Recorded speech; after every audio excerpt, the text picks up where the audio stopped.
Hi, I'm Andy Weibel, and welcome to Timely Topics. Today we are talking with Stephen Schmidt, a former instructor here at Muskegon Community College, and also the author of a new book, Comes the Phoenix. So here with us is Stephen. Thank you for being here. Thank you for inviting me, Andy. I appreciate it. Yeah, so this new book, Comes the Phoenix, your first book, right? Yes, it is. All right, well, tell us a little bit about the book. Well, if I had to sum it up in a couple sentences, it is a love story. It's the story of two men, actually three, Tyler and the loves of his life. Okay. The journey through life, through relationships, and I've also used my knowledge of metaphysics and spirituality in the telling of the story. As a couple people said when they heard about it, oh, the time is now. Yeah, right. The time is now. So it's a romance novel, you would say. Would that be right? I would say that primarily. Uh-huh. I wanted to write a book that showed gay men in a positive light and not be the stereotypes.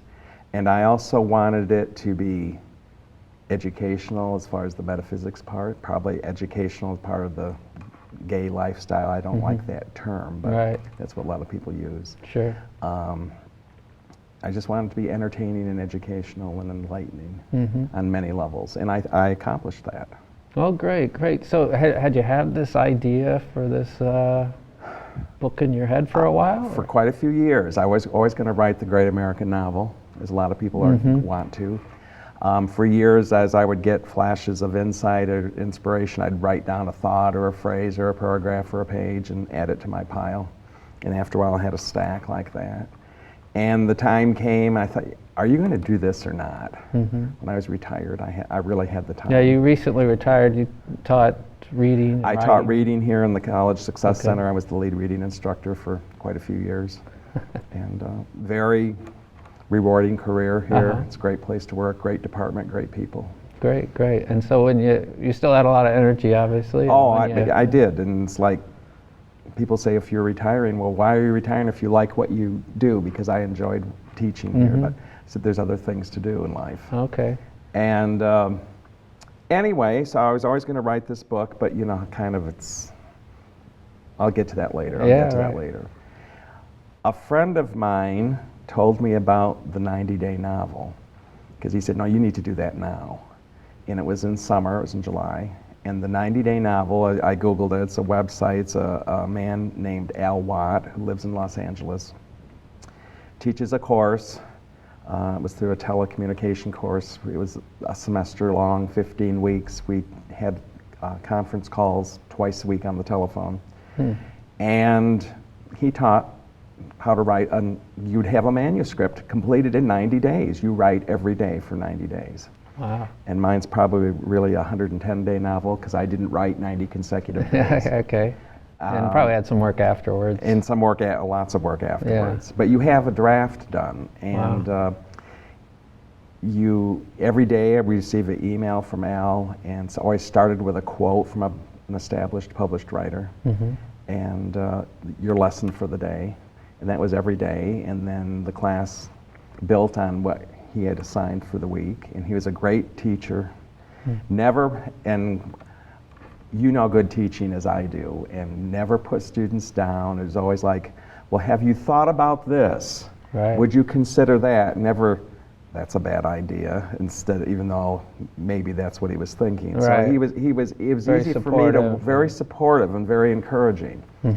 And but if you do that, at the end of 90 days, you have a draft. You have something to work with. Right, it's that structure. It's that structure. And he taught it in terms of theater, because as you know, I have a theatrical background.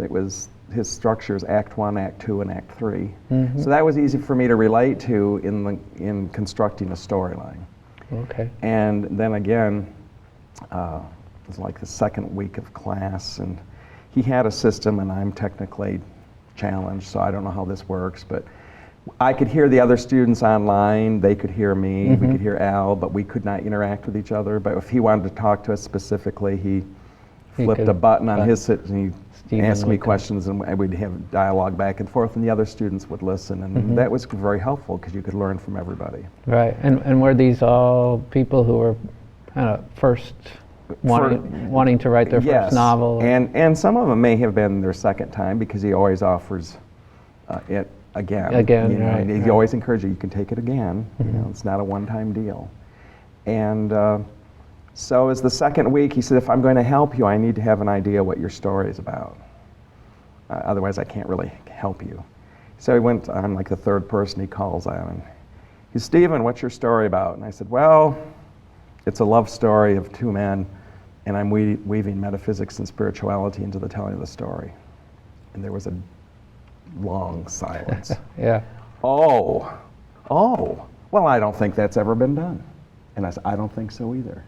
So we were off and running. Oh, great. So that's how it came to be, and I wrote the rough draft and let it set and percolate and went back and revised it and did that 2 or 3 times and Wow, wonderful. get to the point. Did that you it's have other time. people look at it too to get feedback? I did. I had 3 people read it before I submitted it for publication, for editing. Did you find that helpful to have? It was somebody- very helpful, and they read it with different viewpoints. I had a colleague here, Cliff Young, read it from the English and grammatical viewpoint. Yeah. And I had a friend who is a psychic medium read it from a psychic's viewpoint.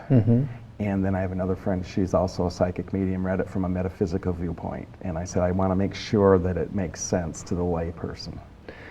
So maybe we can talk a little more about the book as well in terms of its content, the spirituality metaphysics part.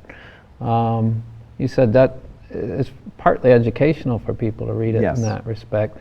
So what do you hope people take from it? I've read the book and I found it interesting. I didn't find it overbearing or anything like that, like I don't know, some religious books I've read. But what do you hope people take from it? Well, I want people, for example, if they knew nothing about metaphysics or spirituality as I see it, to gain some insight. Not that they have to buy into it, not that they have to agree, but to come to an understanding. And metaphysics itself is a difficult word to define. You even Google it, and it says this is hard to define. Right. And meta philosophy's been trying to for thousands of years. Exactly. And so meta meaning above, beyond, more so. Metaphysical healing, which is one of the aspects, or sometimes called energy healing, is referenced in the book. Beyond healing, beyond the physical means. And it might be a belief system in the divine, God, source, whatever term a person wants to give that. So I touched on that. For example, Tyler, who is the protagonist in the story, is a student of metaphysics and talks about, well, there's several kinds of energy healing. There's Reiki, which people know. There's Amadeus healing. There's healing touch.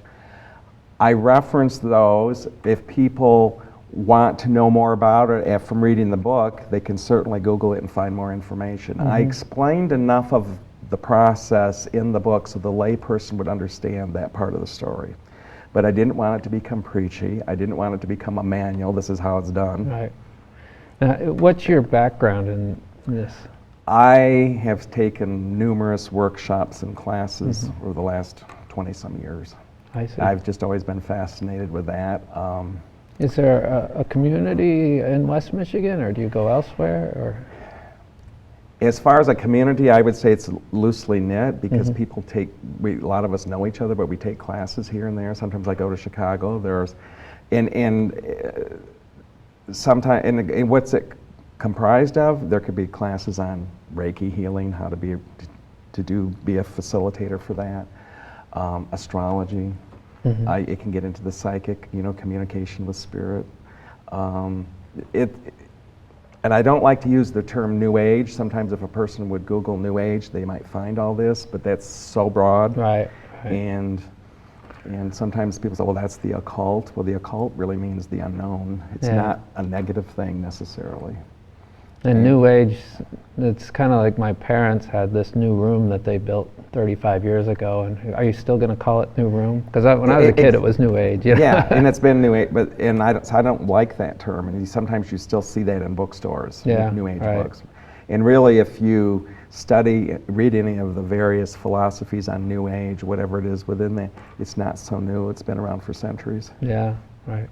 And I wonder that it seems in this climate we have in society and in the world that we see that many people are religious, take it too seriously and are very strong in their beliefs. And of course we see terrorism and unfortunate behavior from others. Yes. And as a result, the idea is this is the truth, and if you don't believe it, you're wrong.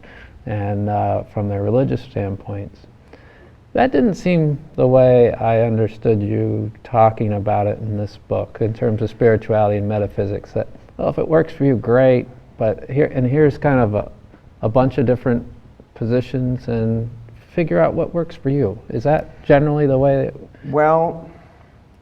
works, or not? I have trouble relating to those people that you just described, that my way is the way, because there's lots of people in, I don't want to get political, but that's probably why there's so much chaos in the world right now, because there's too many people butting heads about their personal dogma system.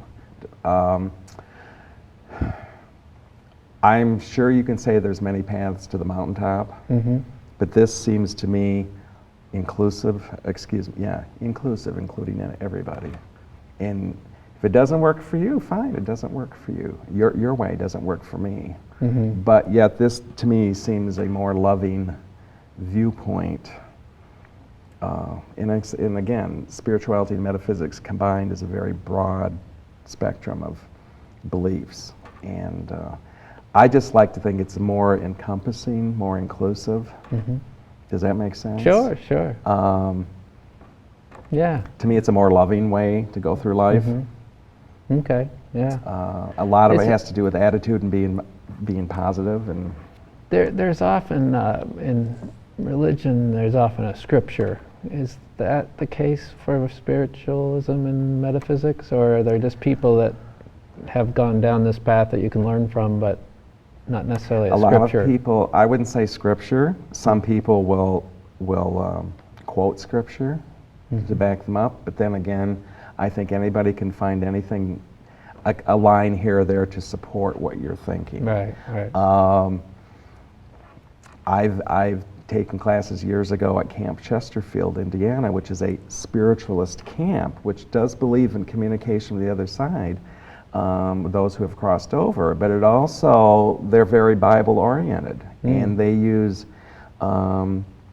reference the Bible a lot in their sermons on Sunday.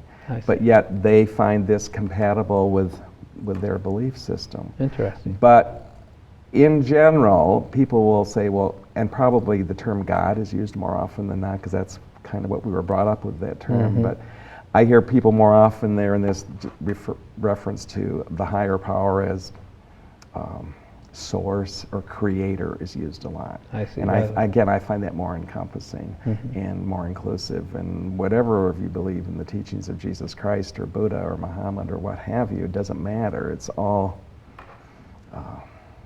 basically, if you look at what those individuals were teaching, it was more love oriented than some of the extremists are doing these days. Right. But it was never my intention to go with this book, this is the alternative to that, but this is a viewpoint that works. And just think about it if you've not ever encompassed this before. That seemed the way it was presented to me. Here's some ways to think about it. And Tyler, the main character, is not really preachy about it to his friends. No, he's not, because Tyler's learning too. Yeah. And Tyler's smart enough to know. I guess I'd say, Tyler is still learning too. And this is what works for me. And as you read the story, Tyler does go to a church that seems to, at the beginning, that seems to be more supportive of where he's at. But after a while, without giving away the story, that doesn't work for him. Right. And a lot of people do belong to various denominations and go to church every Sunday and still will embrace aspects of this. Okay. So it's quite open. It's very open. Yeah. It's very open. So tell us, Tyler is he's an openly gay man. Yes. And he has a floral shop. And so people know him in the community. Yes. It's set in West Michigan. It is. Right. I never named the town. Well, I did. It's up north of here. It's a fictional place in the Pentwater area. Okay. And I set it in West Michigan primarily because of my attraction to Lake Michigan and how lucky we are here. Yeah. With the beaches and right. a lot of people, even if they're not metaphysical, say, I just like to go to the beach and sit by the lake. Yeah. It's the energy of the place. Sure. Yeah. And that is their place to meditate or take in nature or what the Creator has created for us to enjoy. Mm-hmm. But anyway, yes. Right. I cut you off. No, that's all right. That's all right. So Tyler, he has two different relationships. We can say that much, maybe. Yes.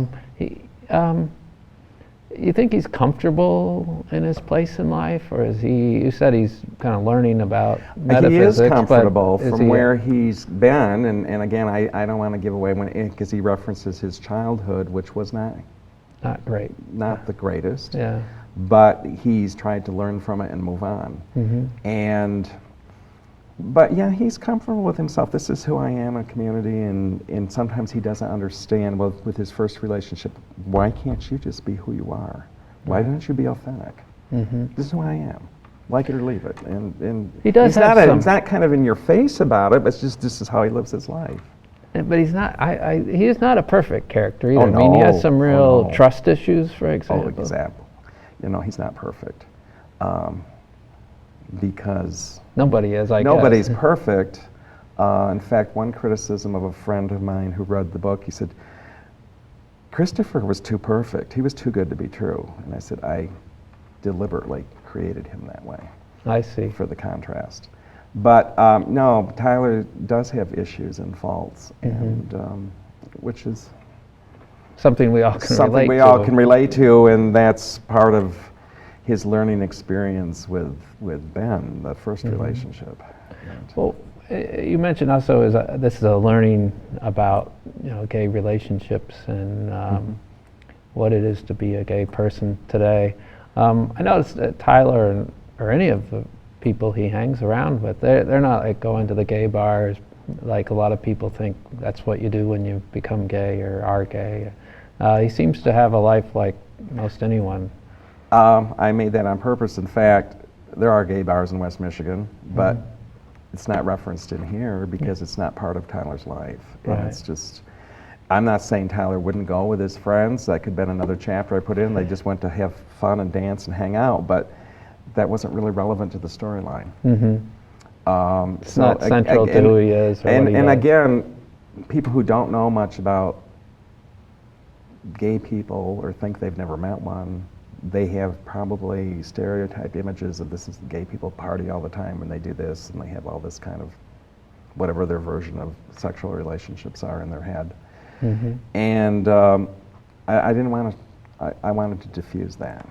Okay. And just like his friends, and they have dinner parties. They're just like everyday people. Sure. They go to events. They are active in the community. Right. He's definitely active in the community, and people like him, support him, and not that again he has his issues, but yeah. But so do the other people. Yeah. And he does have a kind of a spiritual leader in here that he works with.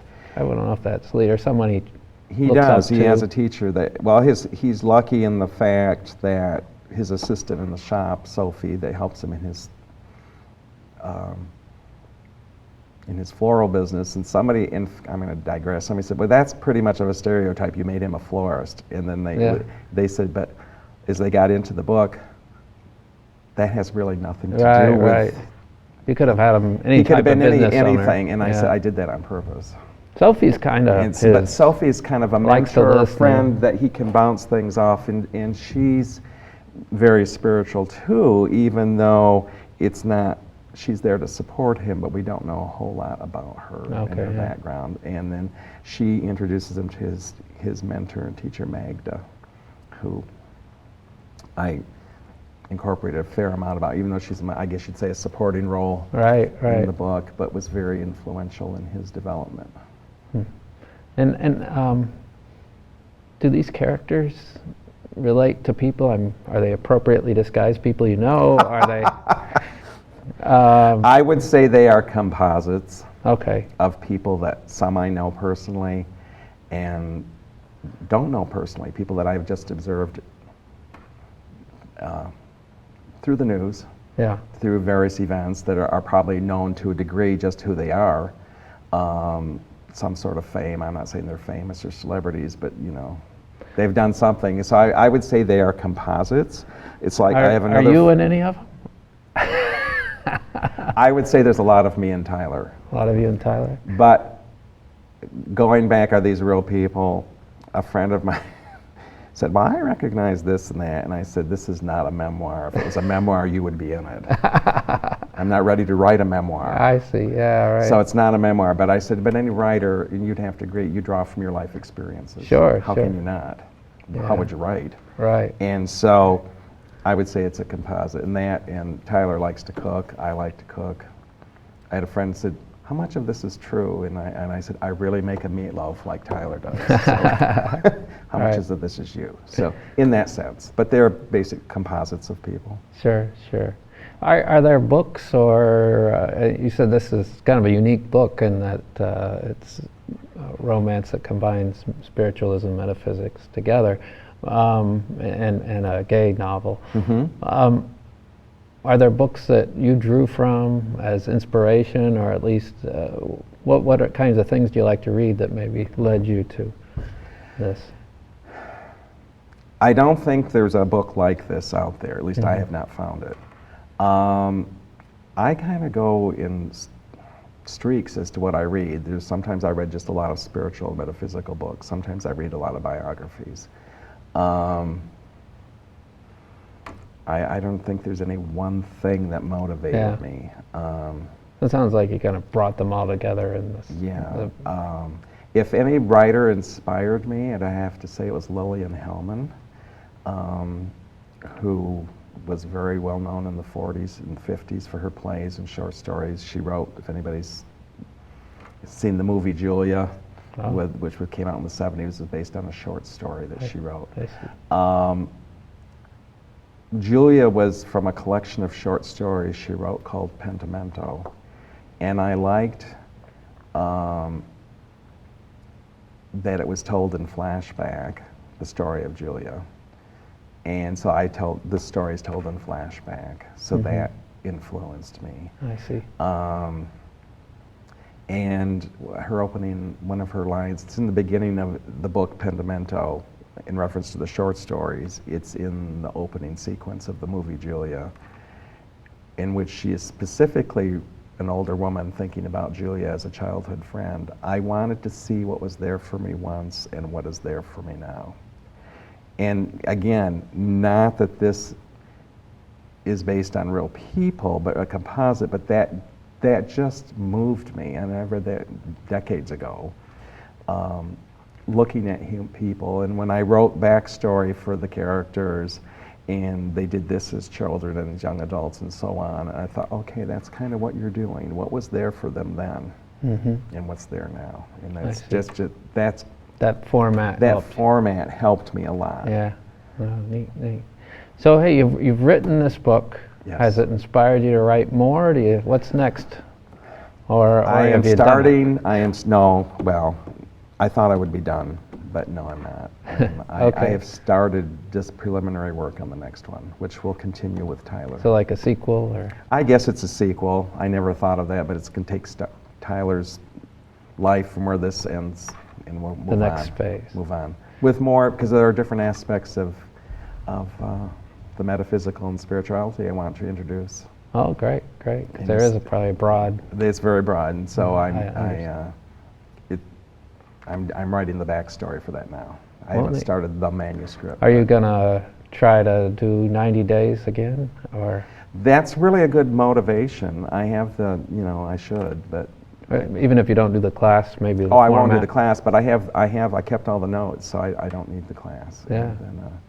And then Al Watt, who teaches this, he has a class called the 90-Day Rewrite, which you can do, and which I have the book of that. And then he has the 90-Day Screenplay, because he's based in Los Angeles, so he has a lot of writers that in the film industry taking his classes. And I thought, so I have the 90-Day Screenplay, so when they approach me for the film version, I can write the screenplay. Maybe they will, yeah. Make a great movie. Yeah, I think so. I think see HBO should do it. Filmed right here in West Michigan, I hope, too. I would hope so, too. Yeah, neat. So, hey, how do people find out more about the book and purchase it? You can find out more about the book. There's a website, comesthephoenix.com. Okay, so just the title. Just the title.com, and you can read excerpts there. Okay. And it will direct you to where you can purchase it online. It's available at Amazon.com. It's available in Kindle and Nook electronic versions. Okay. Locally, it's available at Gracie's bookstore in Lakeside. Bill and Company is carrying it. It's also at the Bookman in Grand Haven. Okay. It's at Maggie's Gourmet Gifts out there by the mall. By the mall, and yeah. it's also at Schuler Books in Grand Rapids on 28th Great. Street. So quite a few places. Yes. All right. Hope and to it's hope to have it in relatively Chicago. inexpensive, right? $14.95. What a deal. It is a deal. All right. Well, thank you for being with us, Stephen, and sharing your experience with the book. Thank you, Andy. Thank you. And, Pleasure anytime. Good luck. Thank you. With everything. Appreciate it. We've been talking with Stephen Schmidt, former instructor of reading here at Muskegon Community College, and also now author of this novel, Comes the Phoenix.